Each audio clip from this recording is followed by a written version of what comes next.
Hello there, my name is Leo and I'm trying to render a scene. However, Cycles is stuck at updating objects flags and that never goes away. And in this video I will tell you why this is the case and I will give you 3 different fixes for this problem. So let's go. The cause of this problem is that you are trying to instance too many objects that have volumetrics. I will show you my scene and break it down so you understand what I'm talking about. This is the Blender file that I'm trying to render.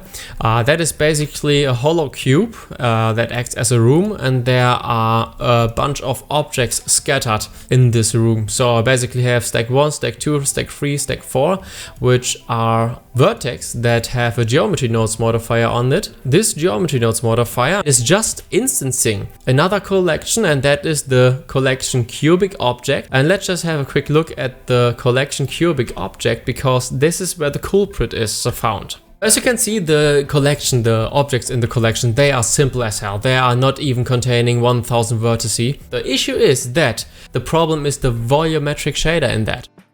As you can see, there's a procedural glass material on all of these objects, and it has a glass shader and a volume shader that is plugged into the material output. The easy fix to get rid of the problem is to quite literally get rid of the volume shader. You will see that the problem is not a problem anymore, which is great. If you do not need the volumetrics, then congratulations, we have just fixed the problem. But well, the volumes are there for a reason. So the second solution that I want to tell you is that because the problem is that you are instancing these objects with the volumetric shaders, you can quite literally realize these objects. This is the geometry nodes modifier that is responsible for all the scattering. And if you throw in a realize instances node at the end of it, I'm going to unmute that. All of the instances will be real. This obviously have a huge drawback in performance. Just watch the vertex count on this one.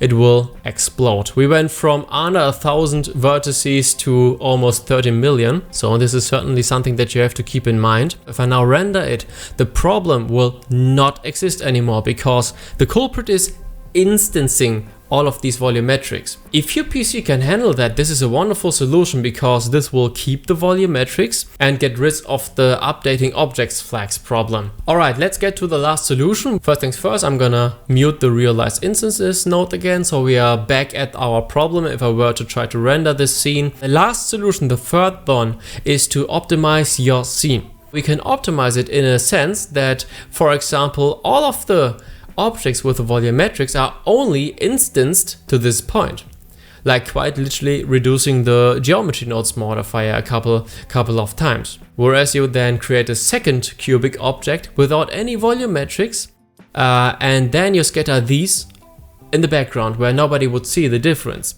So basically the third solution is something that also works, but it's something that you have to put more time in because you have to create a second asset without the volumetrics. Let's wrap this up for a second there. Cycles has an issue with you trying to instance too many collections and or objects that have volumetric shaders on them. This is a problem. You can get around that quite easily by just disabling all of the volumetrics, quite literally unplugging the volumetric output from the materials, for example. On the other hand, because instancing these volumetric objects is a problem, you can just realize all of these instances, so everything is its unique object. If these two aforementioned solutions are not an option for you, I'm sorry to say that you have to maybe put some more time into the optimization of your scene itself.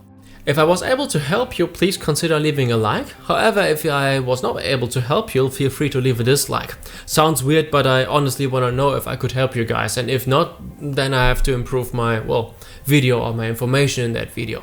Apart from that, thank you very much for watching. I hope you have an awesome day.